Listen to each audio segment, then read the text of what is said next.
તાલુકાના પોઈચા રાણિયા ગામે સરકારી જમીન પર ગેરકાયદેસર દબાણનો મામલો સામે આવ્યો છે। સર્વે નંબર 459ની સરકારી જમીન પર કંપનીઓને સ્થાનિક લોકો દ્વારા દબાણ થયાનો ખુલાસો મળેલ માહિતી મુજબ સામાજિક કાર્યકર ચેતનસિંહ વાઘેલા ઉપરોક્ત બાબતે સાવલી મામલતદારશ્રીને ઓનલાઈન તથા ઓફલાઈન તેમજ આરટીઆઈ દ્વારા મામલતદારશ્રીને જાણ કરી મામલો ઉઠાવેલ હતો। માપણી સીટ મુજબ સુદીપ ન્યુટ્રિશન કંપની સહિત અન્ય લોકોએ 11,887 ચોરસ કિલોમીટર સરકારી દબાણ કર્યા હોવાનું બહાર આવ્યું છે। જે જવાબદાર લોકો સામે લેન્ડ ગ્રેબિંગ કાયદા હેઠળ એફઆઈઆર નોંધાવવા સરકારી જમીન તાત્કાલિક દબાણ મુક્ત કરવા ગ્રામજનો દ્વારા માંગ ઉઠેલ છે। બોલો સાહેબ।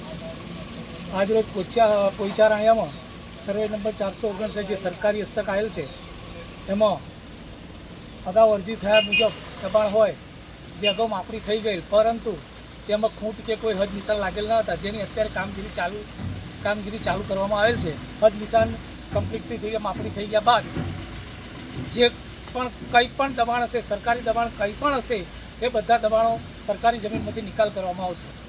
તો સાહેબ, આ તમે જે સર્વે કર્યો છે, જે તમે નિશાન કર્યું છે, તો જે દબાણ કંપની દ્વારા થયેલું છે, તો એ તમે તોડવાનું કામકાજ ક્યારે ચાલુ કરો? કમ્પ્લીટલી માપણી થઈ ગયા પછી એનું તોડવાનું દબાણ દૂર કરવામાં આવશે। કેટલા દિવસની અંદર દબાણ દૂર થાય છે? એ કાલે કરે એટલે પરમ દિવસથી ચાલુ। સર, આપનું શુભ નામ? જિગ્નેશ પટેલ, મામલતદાર સાવલી।